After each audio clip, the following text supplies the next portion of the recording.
This is the Maritime History Podcast. I'm Brandon Hubner, and today we have episode 15, The Advent of the Mycenaean Galley. I truly apologize for the delay in getting this episode out to all of you. It wasn't really a planned delay, and although I recently moved across the country after finishing law school, and it's just been a really weird summer career-wise and the transition that I'm in right now, that all didn't help to begin with, but then to compound matters, I really did struggle writing this episode in particular. I've rewritten it several times now, and I just was never happy with how it turned out each of those first few times. So I hope that what it's ultimately resulted in here today was worth the delay in the end. I'll go ahead and let the gracious listeners, you, be the judges of that, though. In our last episode, we looked at the Amarna letters, dated to around 1350 BCE. They gave us some insight into the devolution of the commercial ties and the balances of power that had existed previously in the Bronze Age. We had a smattering of glimpses of the Mycenaeans, a people who had emerged as a maritime power in the late Bronze Age. Today, we'll zoom in and take a closer look at the Mycenaeans and the archaeological and written evidence for their maritime exploits during the latter stages of the Bronze Age. To get the ball rolling today, let's again set a time frame on just where we are in history. The Minoans began to peter out within a century of the Thera eruption, which has been roughly dated to 1628 BCE. The Mycenaean people, or their predecessors if we're being technical, had been present in small numbers on mainland Greece since Neolithic times. However, it wasn't until around 1600 BCE, after the eruption, that the mainland occupant began to expand in earnest. This time frame marks the transition from the Middle Bronze Age to the Late Bronze Age. In Greece, we call this period the Late Helladic period. As has been the case with the Minoans, the Hittites, and several other civilizations from this period, next to nothing was known about the Mycenaeans until the archaeology boom of the mid-19th century. We'll consider the accounts of the Trojan War at some point in our discussion, but for now it suffices to say that the mythos of the Trojan War led first to the discovery of the city of Troy in Anatolia, the famous discovery made by Heinrich Schliemann. After finding this city that had until then been considered mythical, Schliemann turned his attentions toward discovering the opponents of Troy as they were described in the Homeric epics. He began to dig in Mycenae in 1874, and although other archaeologists had previously unearthed artifacts belonging to the Mycenaean people, Schliemann was the first to uncover the shaft graves whose occupants were buried in their golden war armor and lavish decor that could only have belonged to a royal personage. Although Schliemann famously mistook those artifacts as belonging to Agamemnon himself, the Mycenae shaft graves are now accepted as dating to the 16th century BCE, making them the first indication of a Mycenaean civilization that had finally blossomed into a true power. By 1500, the Mycenaeans had begun establishing power centers on the Greek mainland. Their culture was that of a warrior people, but this didn't stop them from trading with the other cultures around the Mediterranean, a trend that saw them expand trade throughout the same period that the Minoan influence began to wane. By 1450 BCE, or thereabouts, the Mycenaeans had fully supplanted the Minoans on Crete, and had even begun to establish colonies around the Aegean and the eastern Mediterranean. You could almost say that the Mycenaeans stepped into the shoes of the Minoans, to a degree. The Minoans had at one time connected the early Mycenaeans to the culture and trade of those around the Mediterranean. This, therefore, helped the Mycenaeans in their early development. Sadly for the Minoans, the Mycenaeans repaid the favor by kicking the Minoans when they were down, and taking control of their cities and their trade routes. Such is the natural order, I suppose. Knowing the extent of Minoan trade and maritime reach, we shouldn't then be surprised to learn of the extent to which the Mycenaeans were known in the late Bronze Age world, even though they'd only been on the scene for a relatively short time.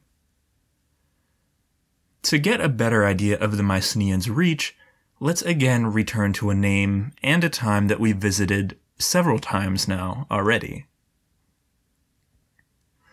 Amenhotep III ruled in Egypt in the early 14th century BCE, and the colossi of Memnon bear his image as they stand imposingly at the entrance to Amenhotep's mortuary temple. We've talked about these same enormous statues once already, back in episode 10, where we considered how exactly the Egyptians would have been able to transport 720-ton statues. Anyway, I mentioned the Colossi of Memnon again for an altogether different reason this time. That is, because the temple that they overlook also contains evidence of the Mycenaean people.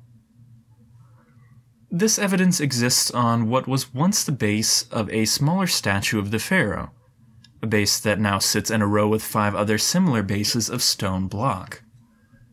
The particular base that we're interested in is the last one in the row, a bearer of 2 time-beaten stone feet supporting nothing but air now. It's the inscription on the base that we're focused on anyways, so the pharaoh's absence isn't all that important.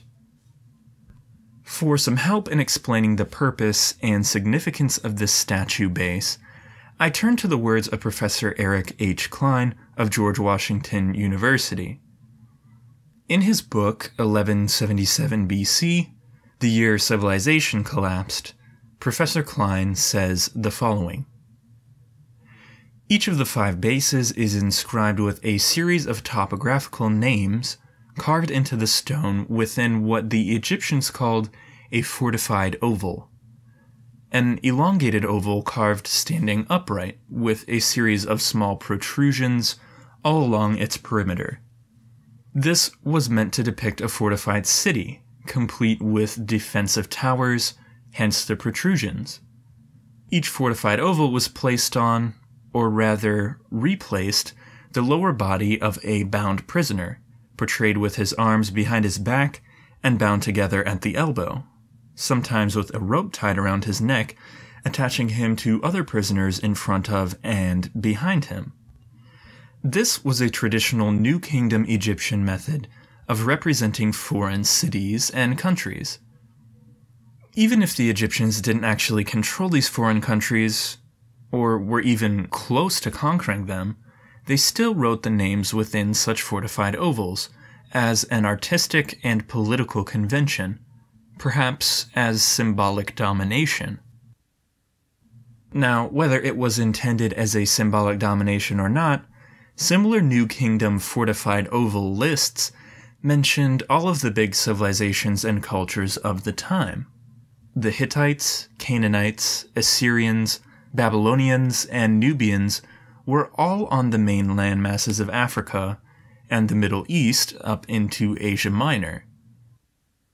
These names fill the first 4 bases found at Amenhotep's temple, but base number 5 contains names that were a bit further removed, not by pure distance necessarily, but removed because of a water barrier.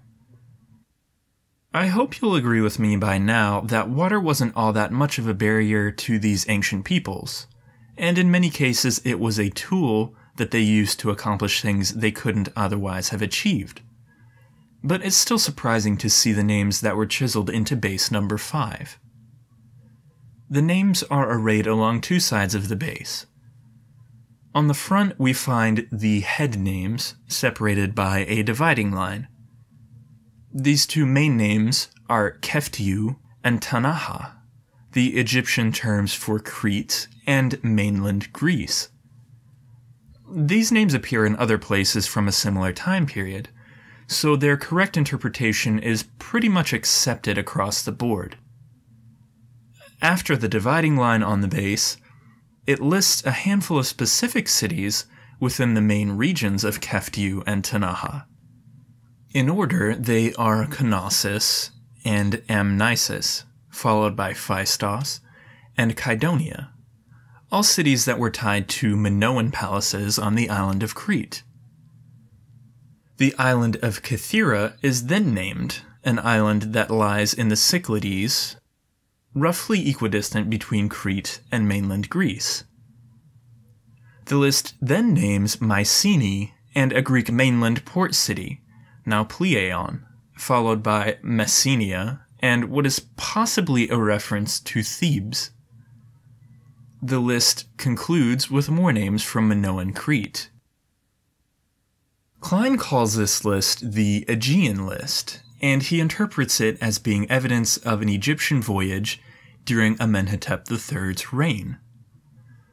Because the first list of Cretan cities progresses from east to west, and the second list of Cretan cities progresses from west back to the east, he feels that the list is evidence that the Egyptian ships made a round-trip voyage to mainland Greece and then back to Egypt.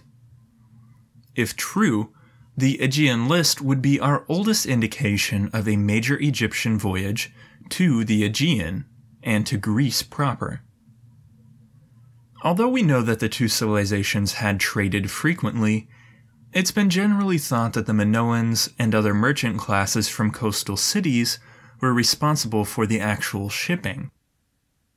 Anyway, Klein buttresses his argument for the Egyptian round-trip interpretation by pointing to the presence of numerous Egyptian objects at 4 of the cities mentioned in the Aegean list. These objects like scarabs, seals, and a vase, are important because they all bear the cartouche of either Amenhotep III or that of his queen, an imprint that ties them directly to the temple base inscriptions of the Aegean list. Perhaps even more significant are the presence of 9 foundation deposit plaques at Mycenae, all 9 bearing the royal title of Amenhotep III. Foundation deposit plaques were likely used as objects to bury inside building foundations to serve as a reminder to the gods of the identity of the builder or the patron who provided the finances, along with a record of the building's date. Now, these foundation plaques at Mycenae are highly significant for this reason. No other such plaques bearing Amenhotep III's title have been found anywhere else outside Egypt. Ultimately, we can only draw thin conclusions from the Aegean list and from the foundation deposit plaques at Mycenae.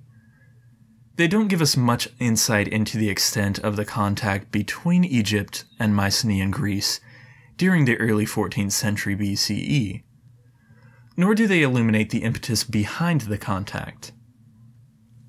They do, however, tell us, simply by virtue of their existence, that the contact between Egypt and Mycenae at this point was unique and that it existed. I'll leave the discussion of the Aegean list and the foundation deposits with Klein's final thought on the matter. He reminds us that the dynamic at this time, roughly 200 years removed from the theory eruption, was that Minoan power was almost completely gone, and that Mycenaean power had newly arrived and had begun to spread. Archaeology reveals that trade and the import of Egyptian and Near East goods had shifted from Crete to mainland Greece, almost entirely so. Could the Aegean list indicate an Egyptian diplomatic voyage to affirm connections with an old and valued trading partner, the Minoans, and to establish relations with a new and rising power, the Mycenaeans? It's an intriguing interpretation, no doubt, although the dating of events that I've encountered so far in my research seem to indicate that the Minoans had declined, and that the Mycenaeans had taken over operations on Crete by the time of Amenhotep III. Either way, dating and relative chronologies in the Bronze Age Mediterranean are really hard to wrap my mind around, so Klein's interpretation is instructive, at the very least, and it provides a nice, tidy way to view things. Now, I'd imagine that if you chanced to read the title of today's episode before you pressed play, you might be wondering about the absence of galleys to this point in the discussion. I'm here now to allay your fear and to inform you that the wait is over. Let's go ahead and talk about the galley. First things first, I can't put enough emphasis on this main point, and with time, as we see how it plays out in the ancient world, I'm sure you'll see why I feel it to be so important. The point I'm so bluntly emphasizing is this. The invention of the Helladic oared galley is seen by many to be the single most important advance in the weaponry of the Bronze Age Eastern Mediterranean. As we start to look at some of the pictographic evidence for the Mycenaean Galley from the late Helladic period, you'll begin to see how the structure and the function of the galley differed from the structure and function of the more graceful, multi-purpose ships like those depicted in the Akrotiri fleet fresco. Bottom line, though, is that the advent of the oared galley and the Aegean is super important to the rest of history. As we now move to look at some iconographic depictions of Mycenaean ships, I feel that I also need to give you this caveat. The Mycenaean period is a bit messy when it comes to chronology and just to placing things in a specific context. So this discussion will be a bit more broad than some of the other peoples and periods so far. But once we've talked about the depictions as a whole and seen the advent of the galley as a ship style, the transition from Mycenaean Bronze Age to the Iron Age will give us plenty of fodder for further discussion. Ship depictions and artistic representations from Mycenaean locales are numerous enough that we can't really hope to cover them all. So I think that we can talk about the common traits shared by the numerous depictions to help give us a good overview. What it all comes down to with the Mycenaean contribution to maritime technology is this. They seem to be the originators of the oared galley style ship, the triaconter or the pentaconter, that's become synonymous with Greek maritime culture of classical antiquity. I'm sure that galleys like the pentaconter and their successors like triremes and biremes will pop up more frequently in the episodes of the near future, especially those once we get into classical antiquity. So I won't dwell too heavily on them right now, but let's at least get our feet wet by talking about the transition from Minoan to Mycenaean ship types. In terms of concrete proof, the period of transition from Minoan to Mycenaean dominance in the Aegean is a bit murky when it comes to proving which ship types emerged when, and relatedly, when the earlier types began to fall out of favor. We know that the Minoan ships were predominantly crescent-shaped, the sleek and graceful ships of the Akrotiri fleet fresco.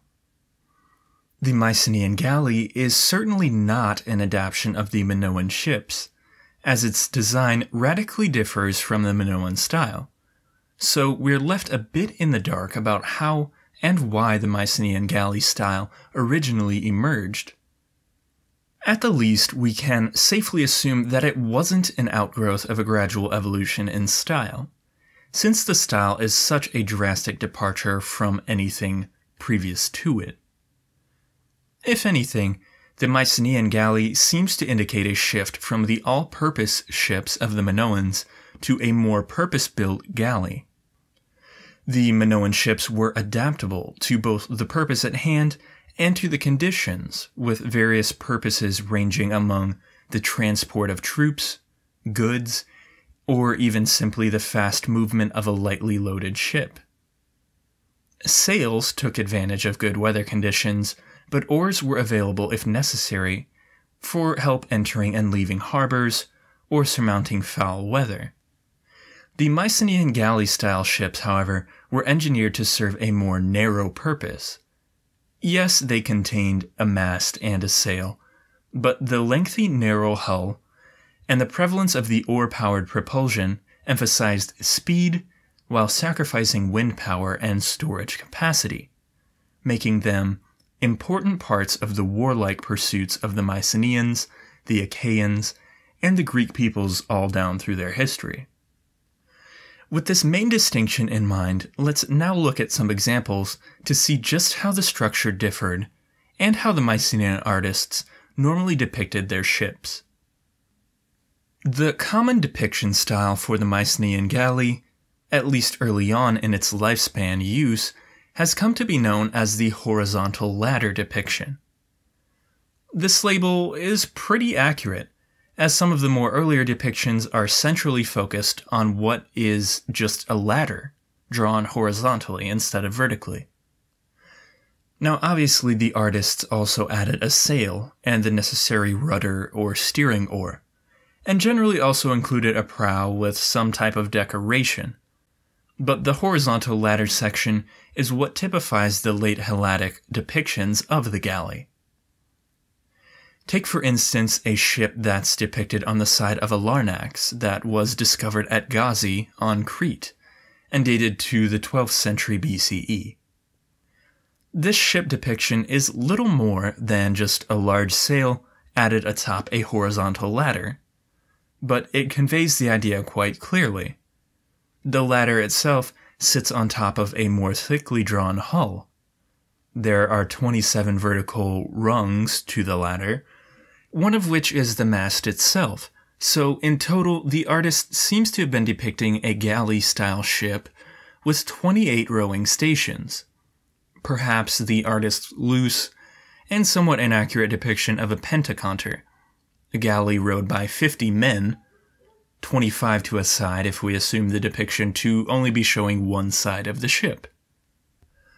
Maybe the Gazi Larnax depiction was not the best one to look at though, despite its place as the largest depiction of such a ship found to date. And just a small interjection here, if you're curious. A larnax is a small coffin box or an ash chest, used as a container for cremated remains throughout ancient Greek and Macedonian history. A more informative depiction was found on a late Helladic period pyxis, a type of pottery container that was usually cylindrical and decorated with an elaborate design. The specific depiction was found in a Thalos tomb at Tragana, a location on the southern part of the Peloponnese. I wasn't able to locate a decent photo of the actual artifact, but I was able to find a good copy of the ship that's depicted on the artifact. So if you didn't see the episode artwork for today, head to the website to check out what the ship looks like. The best way I can think to describe it is as being both beautiful and crude at the same time, if those traits can coexist, that is, which I think they can. The horizontal ladder structure contains 24 vertical rungs, which would give 25 rowing stations to the ship, here a perfect depiction of a pentaconter. There's a steering oar, or quarter rudder, on the stern, which appears rather large in comparison to the ship itself, though, as usual, the artist's rendition doesn't necessarily equate with an accurate rendition of the artist's subject. Realism wasn't quite in vogue yet, if you know what I mean. Also worth noting, even though it isn't our focus today, is the bird figure that sits on the ship's stem, a theme that we'll begin to see more and more frequently as we move further into classical antiquity, that is, the inclusion of animals or other figures on the stems of warships especially. Last but not least, the ship does also contain a sail with rigging lines coming from the stern near the quarter rudder up to the sail and mast. Our final iconographic depiction, though certainly not the only other one out there, comes from the archaeological site of Kynos in central Greece. The Iliad in particular names Kynos as the home of Ajax the Lesser, the same man who supposedly led a 40-ship contingent of Locrians against Troy during the Trojan War. Actually, Kynos and Ajax are listed as part of the Catalogue of Ships in Book 2 of the Iliad, and, well, why would I pass up an opportunity to read from the Iliad when I have the chance? This is what Homer said about Kynos and the Locrians, and then we'll look at the depiction unearthed at the site. Homer said of the Locrian forces was the fleet-footed son of Oileus, the lesser Ajax, by no means so much man as the Telamonian Ajax, but the lesser by far. He was slight of build, and the corslet he wore was of linen, but with the spear he surpassed all Hellenes and Achaeans. His followers lived in Kynos, Calliaris and Opus, in Bessa and Scarphi, and delightful Augii, Tarphi, and Thorium, and about the waters of Boagrius. With Ajax came 40 black ships of the Locrians, who live just over the straits, from holy Euboea. Now, as for the depiction itself, it could be said to be the best depiction of a Mycenaean galley that we have discovered yet. The ship depiction on a potsherd shows close to the entirety of a galley ship, though the stem and any decoration it may have held is cut off. We can see the nearest end of the quarter rudder, but that too is cut off. What we're left with is still very revealing, though. A helmsman, apparently unarmored, stands near the stem of the ship, while 2 armored warriors are shown on the deck of the ship, shields and spears raised. These warriors reveal what we know to be true from the later use of the galley. It was a fearsome weapon of war, and continued to be so during the whole of Greek history. Structurally, the ship on the Kynos sherd is close to what we've seen. A thick hull in the typical galley fashion is the base, while the warriors and helmsmen stand upon the ship's deck, and what appears to be a small forecastle. Again, the things that sit between the hull and the deck are what deserve the most attention. They appear to be almost half-circle shapes, some attached to vertical rungs, like those on the horizontal ladder-type depictions. While they might be confusing or vague in and of themselves, we're aided by the fact that oars project from beneath the ship's hull, presumably beginning at the bottom of these semicircle shapes, extending into the water below the ship. Now, I don't want to get lost in the minutiae of the arguments behind this theory, but some archaeologists have theorized, based largely on later depictions of a similar nature, that these semicircle depictions were intended by the artist to show the men who were rowing the galley itself. There are 19 semicircles in total, so we could assume, like we've done already, that the artist set out to depict a pentaconter, but ended up making poor use of his canvas. The completion of the theory, then, is that the heads of the rowers would have extended up to where the deck is shown, so the artist chose to leave the heads of the rowers out.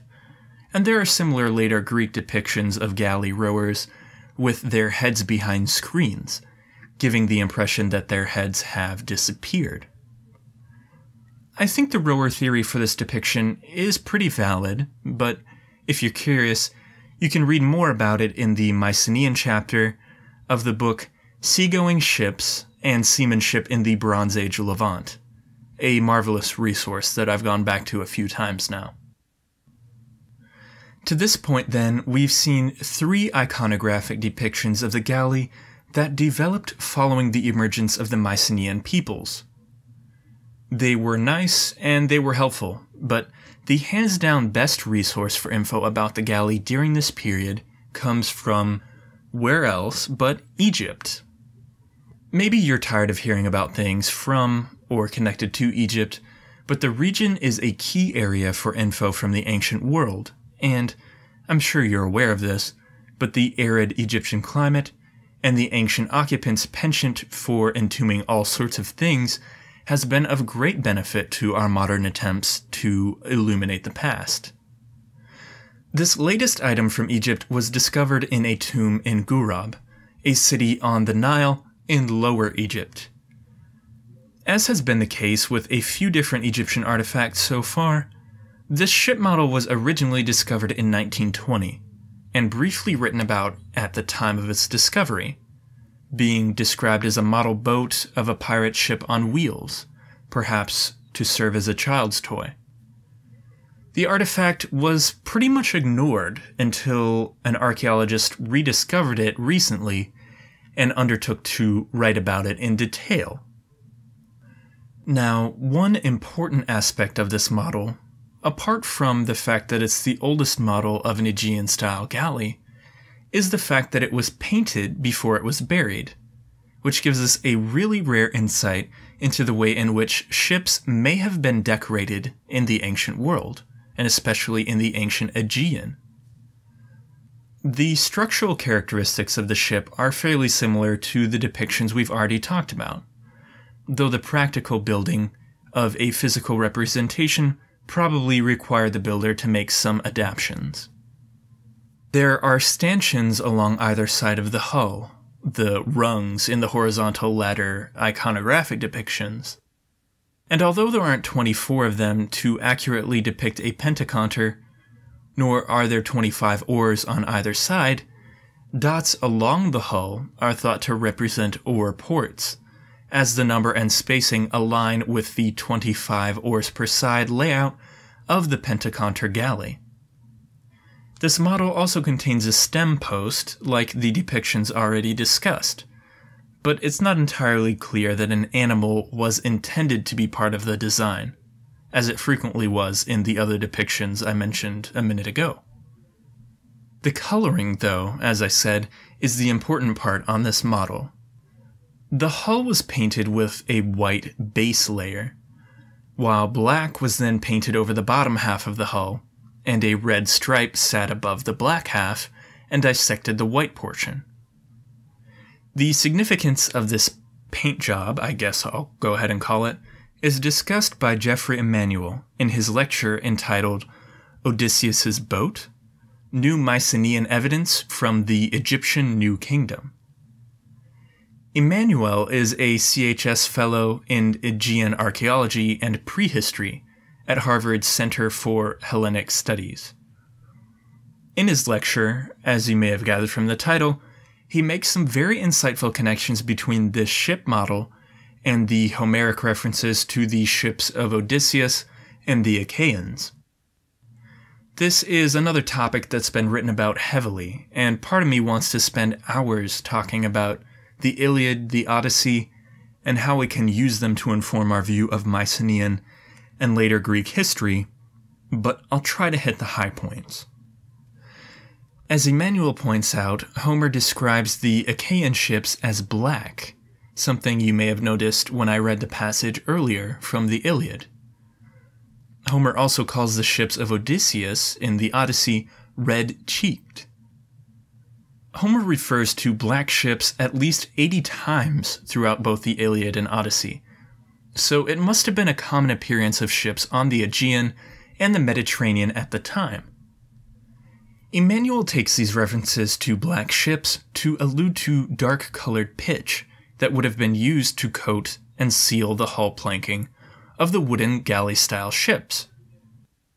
As we've discussed so far, this shouldn't really surprise us.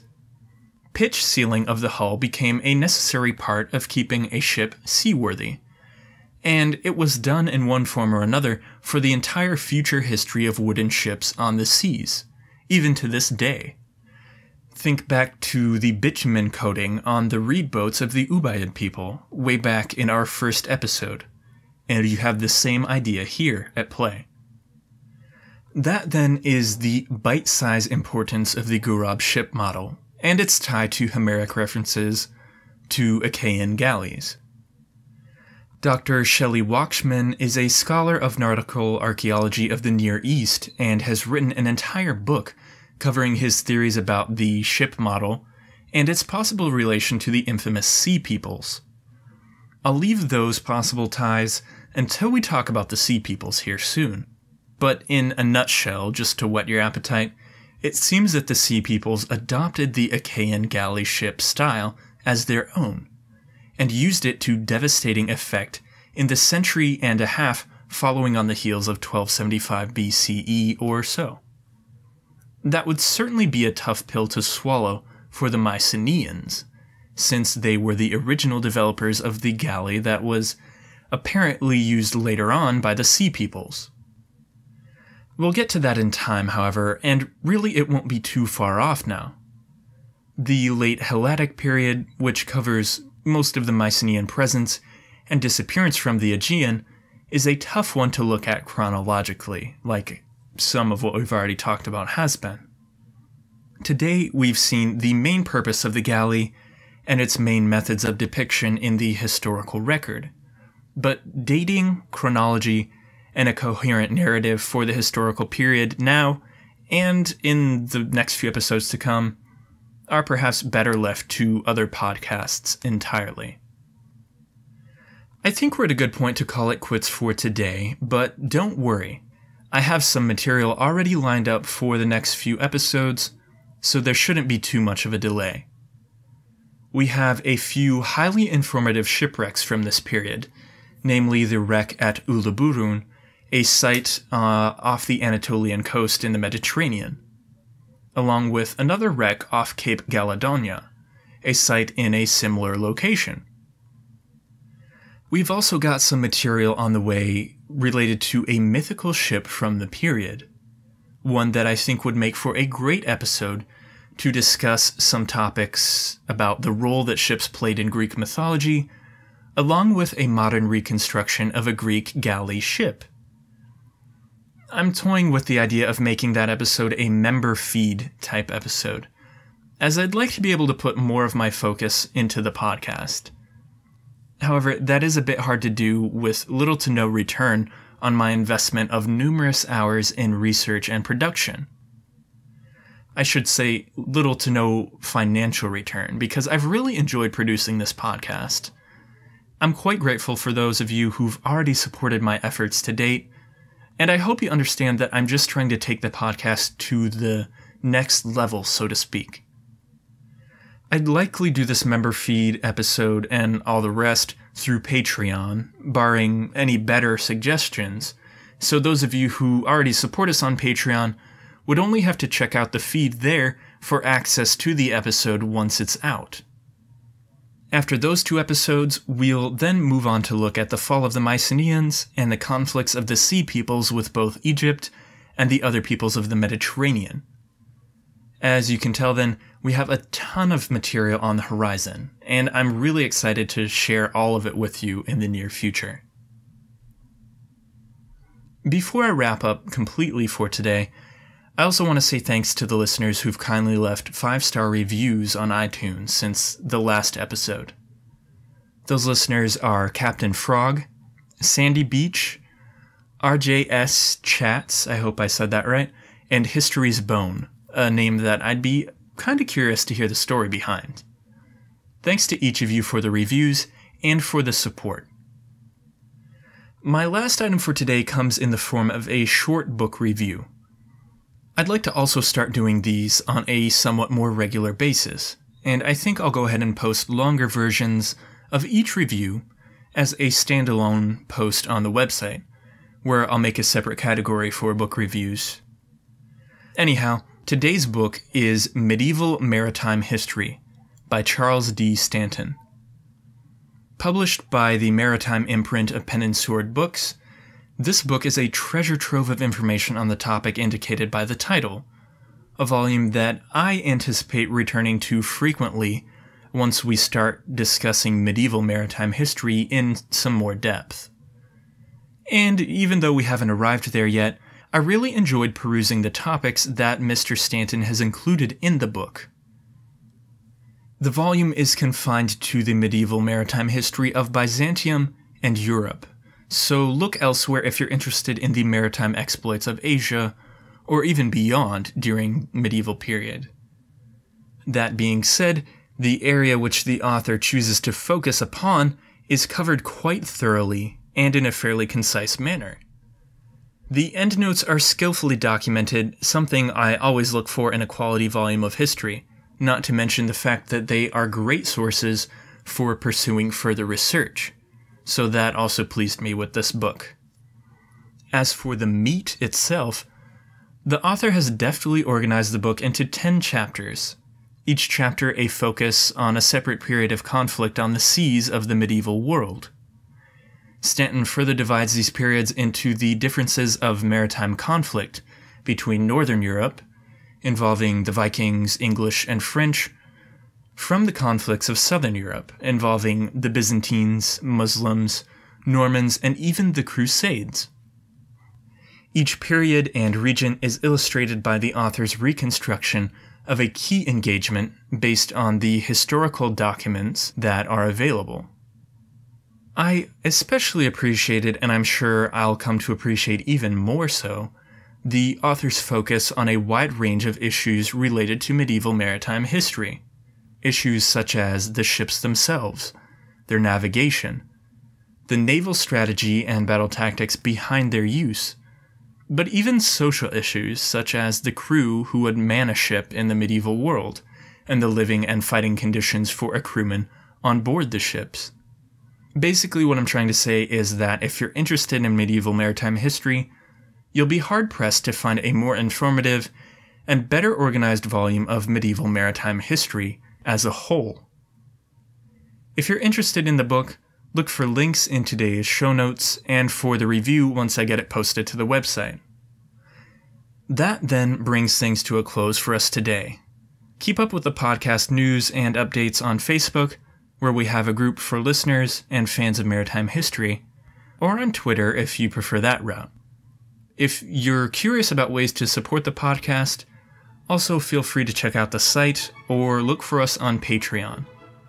Until the next time then, thanks for listening to the Maritime History Podcast.